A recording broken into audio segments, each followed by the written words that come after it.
اللہ تعالیٰ نے قرآن مجید میں ایک جگہ فرمایا ہم نے انسان اور جنات کو پیدا کیا اپنی عبادت کے لیے. ایک جگہ اللہ نے فرمایا لیبلوکم ایکم احسن عملا، ہم نے اس لیے پیدا کیا کہ ہم دیکھنا چاہتے ہیں کون اچھا عمل کرتا ہے کون برا عمل کرتا ہے. اب ایک جگہ اللہ فرماتے ہیں میں نے صرف اس لیے پیدا کیا میری عبادت کریں. دوسری جگہ اللہ تعالیٰ فرماتے ہیں میں نے صرف اس لیے پیدا کیا دیکھنا چاہتا ہوں کون اچھا اور کون برا. تیسری جگہ اللہ نے فرمایا اما شاکرا و اما کفورا، میں نے صرف اس لیے پیدا کیا میں دیکھنا چاہتا ہوں کون شکر کرے گا اور کون ناشکرا بنے گا. ایک جگہ اللہ نے فرمایا پیدا کیا اسلام میں مکمل داخل ہو جاؤ، اصل حکم یہی ہے. تو اس سے پتہ چلتا ہے بھائی یہ اصل میں ایک ہی حکم ہے جس کو مختلف انداز سے بیان کیا جا رہا ہے.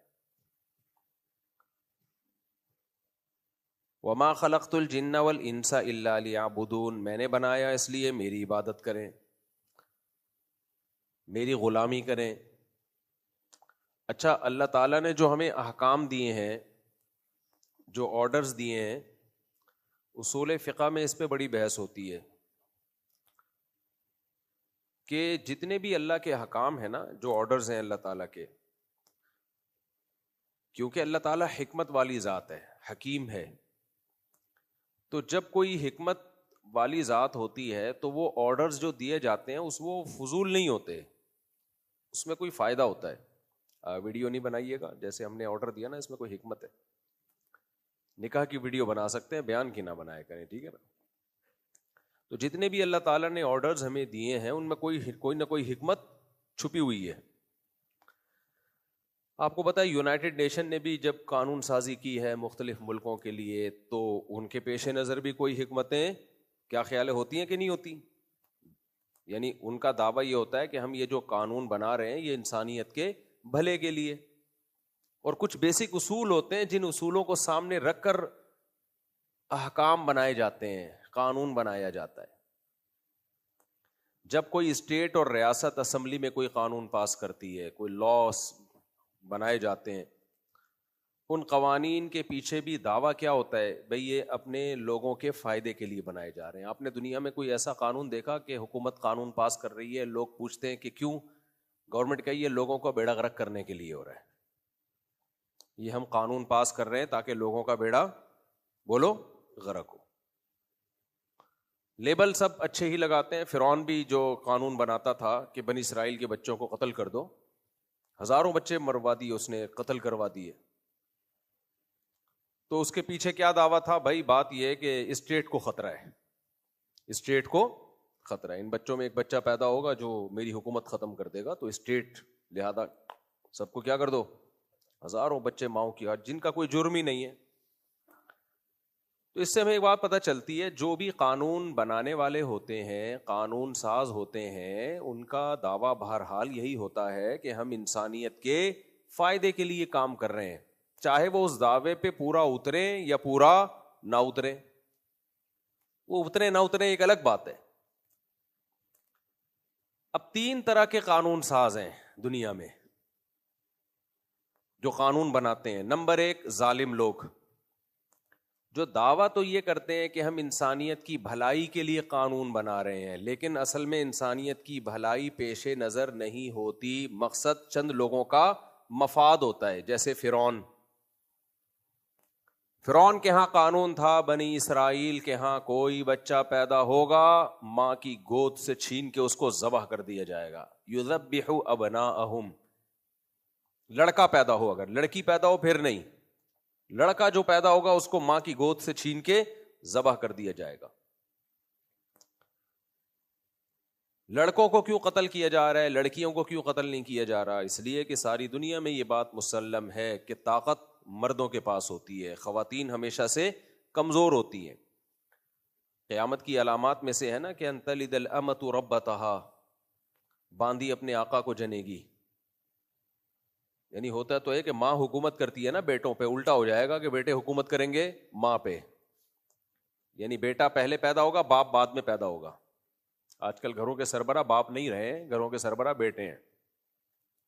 باپ بیٹے کا خیال کر رہا ہوتا ہے کہ کوئی ایسی بات نہ کہہ دوں جس سے میرے بیٹے پہ کی طبیعت پہ کوئی چیز گنا نہ گزر جائے. اس لیے باپ آج کل بعد میں پیدا ہو رہے ہیں, بیٹا پہلے پیدا ہو رہا ہے, الٹا ہو گیا سیٹ اپ. تو قیامت میں ہر چیز الٹی ہونا شروع ہو جائے گی, قرب قیامت میں, تبھی تو قیامت آئے گی. تو انہی الٹی ہونے میں یہ بھی ہے کہ عورت کی سربراہی, عورت کمزور ہے لیکن سربراہ کون ہوگا؟ بولو, عورت. ہیومن رائٹس کے نام پہ خواتین کو بیوقوف بنایا جائے گا. رائٹس کے تو ہم بھی قائل ہیں بھائی, عورتوں کو حقوق ملنے چاہیے جو حقوق ہیں, لیکن رائٹس کے نام پہ ہو کیا رہا ہے؟ مردوں کے حقوق چھینے جا رہے ہیں. گھر کا سربراہ کس کو بنا دیا بھائی؟ خواتین کو. مردوں کا رو بھی ختم. اس سے مرد کا تو بیڑا غرق ہوگا, عورت کا بھی بیڑا غرق ہوگا, ہو رہا ہے. تو حالانکہ طاقتور کو سربراہ بننا چاہیے نا. کوئی حکومت کمزور ہو, مجھے ایک بات بتاؤ, وہ ملک چل سکتا ہے؟ کرپٹ حکومت ہو چل سکے گا, کمزور حکومت چاہے نیک بھی ہو پھر بھی نہیں چل سکتا. پوائنٹ ٹو بی نوٹڈ ہے, یہ یاد کر لیں. ٹاپک نہیں ہے لیکن ٹاپک سے میں دائیں بائیں قیام طعام کے لیے ہٹتا رہتا ہوں. کمزور حکومت ہو, نیک ہو, نہیں چلے گی. کیونکہ جب حاکم کے پاس پاور ہی نہیں ہے, وہ اپنی بات جب آرڈر دے تو منوا ہی نہیں سکتا, تو ملک میں بغاوتیں اور کوئی لا اینڈ آرڈر ہوگا ملک کے اندر؟ ہر شخص حاکم وقت کی بات کو لے کے ڈسکشن کرے گا, یہ آرڈر صحیح ہے غلط ہے. تو آرڈر تو گیا, صحیح ہے نا, آرڈر گیا تیل لینے. وہ ایک ٹک ٹاک پہ کسی نے کوئی چٹکلا بھیجا کہ وہ ماں اپنے بیٹے سے کہہ رہی ابا کہاں ہیں؟ اس نے کہا ابو گئے تیل لینے. ماں نے غصہ آیا, تھپڑ لگایا, تجھے باپ کا احترام نہیں ہے. پتہ چلا وہ سرسوں کا تیل لینے گیا تھا بیچارہ, تیل لے کے آ رہا تھا. تو کہہ رہا میں بھید بھی تھوڑی کرتا, واقعی وہ تیل لینے گئے ہوئے تھے. خیر, کچھ فارغ لوگ ہیں جو ٹک ٹاک پہ یہی کام کر رہے ہیں بیٹھ کے, پتہ نہیں کہاں سے دماغ آتا ہے, چیزیں بنا رہے ہوتے ہیں بیٹھ کے. فراغت بھی اللہ کی نعمتوں میں سے ایک نعمت ہے, بشرطے کہ صحیح استعمال ہو جائے. خیر, تو ان تلد الامۃ ربتہا, باندی کیا جنے گی؟ اپنے آقا کو جنے گی. تو یہ ساری دنیا میں ہمیشہ سے ایک بات مسلم ہے کہ عورت کمزور ہے. یہ بات خواتین بھی مانتی ہیں, زبان سے اقرار نہیں کرتی. بھائی جب کمزور ہو تو حاکم طاقتور ہوتا ہے, کمزور کو حاکم بنائیں گے تو چلے گی نہیں اس کی, سوائے لڑائی جھگڑوں کے کچھ بھی حاصل نہیں ہوگا. جس گھر میں عورت کی حکومت ہے, مرد بیکار ہیں وہاں پہ, تو وہاں لڑائی جھگڑے ہوتے ہیں, وہاں کوئی فیصلہ ہی نہیں ہو پاتا. کیونکہ مرد کو اللہ نے طاقتور بنایا ہے تو اس کے دل میں احساس رہتا ہے کہ میں آدمی کس بات کا ہوں بھائی, میں اگر میری گھر میں چلنی نہیں ہے تو طلاقیں ہوں گی, گھر ٹوٹیں گے, بچے باغی ہوں گے. یہ ہو رہا ہے مارکیٹ میں. آدمی کا نالائق ہونا اتنا برا نہیں ہے جتنا کمزور ہونا برا ہے. بہت گہری بات کی ہے ہم سب کے بارے میں. ہم سب نالائق شوہر شمار ہوتے ہیں نا. نالائق ہونا مرد کا یہ بھی برا ہے, اتنا برا نہیں ہے جتنا یہ زیادہ برا ہے کہ آدمی ہو اور گھر میں اس کی چلتی نہ ہو. اس سے گھر کا بیڑا غرق. نالائق ہو کے بھی کنٹرول ہوگا نا تو گھر چل جائے گا. لائق ہو اور کنٹرول نہ ہو, ایسے لائق کا کیا کرنا ہے بھائی. بہت نیک نیک شوہروں کو جانتا ہوں, بیڑا ہی غرق کر دیا گھر کا انہوں نے. جی حضوری میں بیڑا کیا کر دیا؟ غرق کر دیا. ٹارزن نہیں بن جانا اب جا کے چنگیز خان کی طرح تلوار لے کے جا رہے, ارطغرل بن گئے. تو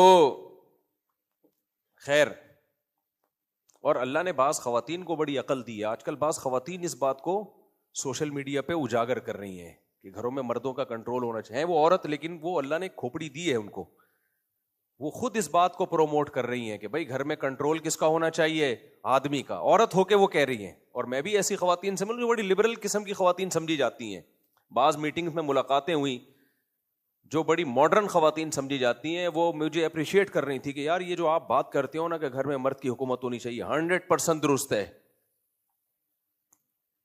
کہہ رہی ہیں جن گھروں میں مردوں کی حکومت نہ ہو, کنٹرول نہ ہو, ان گھروں کا بیڑا غرق ہوتا ہے. ہو رہا ہے یہ. خیر, ہم بھی یہاں بیٹھ کے باتیں کر رہے ہیں, گھر میں یہ بات یہاں بیٹھ کے آپ آپس میں سب کر سکتے ہیں ایسی باتیں. خیر